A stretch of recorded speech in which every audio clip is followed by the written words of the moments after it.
And hello there, Jim here, and welcome to Jim's Audio Experience, where I ramble on while I'm driving.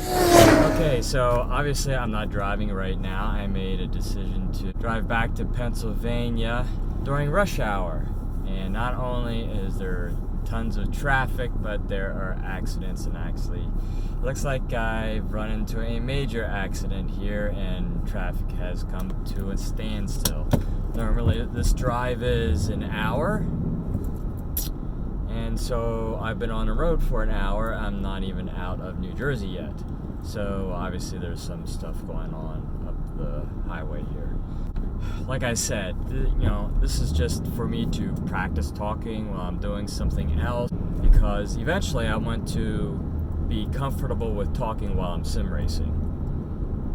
The only time I've ever have done that is, maybe once or twice I've practiced it just with nobody listening, and I think I tried to record my voice during a live recording of iRacing. However, my computer crashed while I was, had OBS hooked up and running my computer and recording my voice and talking live, and the computer or the internet connection just went. So I only did that maybe twice, and I think the computer crashed twice, so I have to continue to work on that. So anyway, the past 2 days, well, today and yesterday, my goal was to get in 4 races at Lime Rock in the MX5 Global Mazda Cup, and this is the Lime Rock with the chicane. And after not having raced for a week, several weeks, and probably a month since I've been on Lime Rock with the chicane, I had to get used to being back on the track. And usually when I get back, the first couple races are not that good, and meaning that I make my own mistakes. And I think only one of the races I crashed myself out, and another one I went off the track a couple times, but I was able to recover.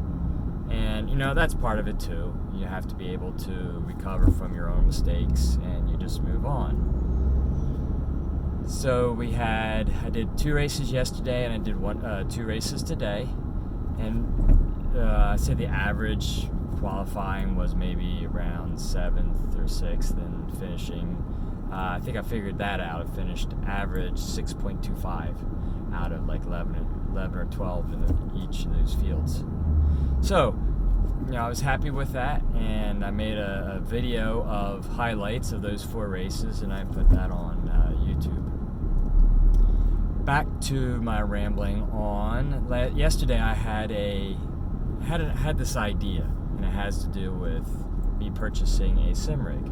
I thought, well, why don't I, instead of just going ahead and buying it, which I could move from what I have right now, which is an old Momo wheel with pedals. I mean, this thing goes back, the pedals go back at least 10 years. Well, see, I've been on iRacing for 9, and I've had this set of pedals before that because I was racing with NASCAR 2K3, I believe, and then Need for Speed before that. And I think I've been using these same pedals since then. The wheel, this is the second wheel, so the wheel is probably 7-8 years old, maybe 5 years old. I don't know. Doesn't really matter. It's old. Nobody uses these wheels anymore. They've moved up to the Logitech. Let's see, G27. I guess you got the G25. And then you have the Thrustmaster wheels, and then the Fanatec wheels. And then the new thing is the direct drive wheels. And I would love to move directly to a direct drive wheel with a Hausenfeld, or however you see it, those metal pedals that you can buy from Germany, along with an 80/20 aluminum rig and a nice seat, along with a computer and a streaming computer, possibly, and all the streaming equipment that goes along with that. Also have the 3 monitors. I have one monitor right now that's the 24-inch, and then going from that to triples would be wonderful. And then also having the VR as a possibility, or have that as an option to play around with. And because I hear so many good things about virtual reality and how immersed you feel in the game, but I also hear about people getting nauseous. Some say, well, you just got to do it and get used to it. Some say, well, if you're in a crash or something, close your eyes, because the spinning around and all that can throw you off. Okay, so I see what happened here with the accident. It's on the other side, so it's not this side of the highway. So the other side of the highway has it worse than this. Okay, so I'm not going to look. You know, when you pass an accident, you want to look. No, not going to look. So I know there was at least 2 cars involved. I saw that out the side of my eye. So I could go out and buy this rig right now, but I have no desire to. Well, actually, I do have a desire to, and I have the resources. So I'm going to, keep that in mind as I try this idea. And the idea is this: there's like 6 major components to a rig. You got the computer. You have the monitors or the triple screens, and you have computer wheels, the pedals, streaming equipment, a chair. So what I was thinking was each month purchase one piece. However, have some sim racing goals set up at the same time. I reach those goals, and I can go ahead and purchase that piece of equipment. For instance, each month, let's say I'm going to do, say, 10, 20, 30 to 40 races. And, have 75% of those races in the MX-5, and some of them in dirt street stocks, and some maybe in the K&N Pros or K&N series. Who knows? So, I reach those goals, and then as long as I reach the goal, I can go ahead and purchase that equipment. The other possibility is I could not maybe base it on just this, because I don't have control of it other than the amount of practice time I have, is the iRating. Now, the iRating obviously has to do with my skill compared to everybody else's, and the higher your iRating goes, obviously the closer the competition is. However, I've been watching this one gentleman who has, I think his iRating is between 2,000 and 3,000, doing the GT cars, I guess you call them. I gotta learn my cars. And he's not perfect. He's not up front. He has a great time. He has a following. Has a bunch of subscribers. He streams. And he's really good. And he's not one of these young guys that you see every once in a while. And I like his streaming. And like I said before, he's not perfect, but he still enjoys what he's doing, and he has a big following. And so if I could be half as good as him in the way of my presentation and my racing, I'd still have fun. So where was I going with this?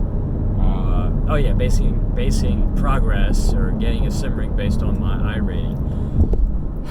I don't know if I want to do that because it just puts a lot of pressure. And when I am doing my normal career, I go back to work in September. My mood is not the same as it is now, and not just that. I'm just physically drained. So to be on that much more in the afternoon and evenings with my attention, I just don't know if I can do it. I'm willing to try, but I don't want to base getting a rig on just that. However, if my iRating does go up to, say, 2,000, it could be a celebration there, and it'd be fun to figure out a way to celebrate that. Not just to go out and buy something, but do something else to celebrate reaching, say, 2,000 in the MX-5. So, and there was one other one. It has to do with averages. I could look at my averages at specific tracks and see what position I average in finishing, and just try to beat that average. That way I'm not just comparing myself to everybody else, but I'm comparing myself to myself. I could do the average number of races, I could do average finishes, average qualifying. There's a couple things I could do. And those are just some thoughts with that project. And one other piece of this is, or actually there's two other pieces. One other small piece would be using a website like stick.com. And what this site does is allows you to create these goals and kind of hold you accountable by using or pledging money. If you reach your goal, you don't have to pledge any money. But if you don't reach your goal, you can, whatever you decide, you can put $10, $100, $1,000 to hold yourself accountable. So you're given two different charities to donate this money to. If you don't reach your goal, you could give it to a negative charity, or you could give it to a positive charity, or you could donate this money to a friend, which I think that'd be a cool idea also, or maybe do both. Anyway, so that's one other small piece of that part of the project. And then the other piece is documenting my process or progress, and using the various social media platforms to document how I'm doing, whether it's a video, a podcast, what else?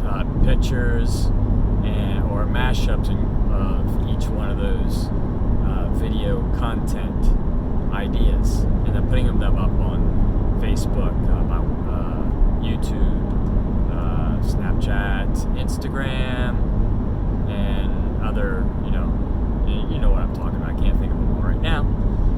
Along with keeping my home base with my website that I've created, which for the past couple of weeks I've been working on creating my own website.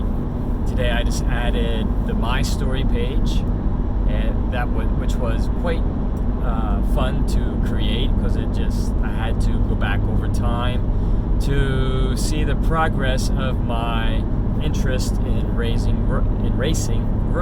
Like, where did my interest in racing begin? When did it begin? How did it begin? And I got into all that in the My Story part of my website. And then from there, I explained how it developed, and then where it is right now, and also where I would like to go with it. At least I put it in one sentence with where I would like to go with my interest in racing.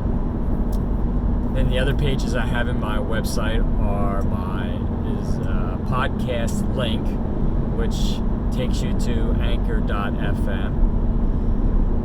I have an events page, which also describes what I'll be doing, for the coming month in the way of slot car racing. Slot car racing is another hobby of mine, and I have those events in there along with track visits. I haven't put in any iRacing things that I'm doing yet. I might, however, when I go live, start live streaming, yes, I will put that schedule in with the other things that I'm doing with my interest in racing.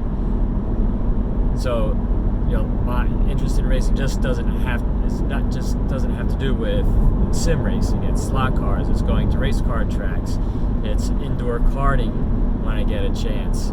And each one of these I like to expand on and have more fun with, and become more competitive, and learn and be around with other people that are doing the same thing here.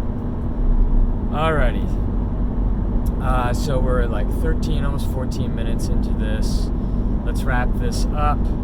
And again, this talking while I'm driving is just for me to get used to talking about things that interest me, what's on my mind, and what I've been doing for the past day or two. Alright? So if you were listening, thank you very much. I appreciate it. And I will talk to you soon. Bye-bye.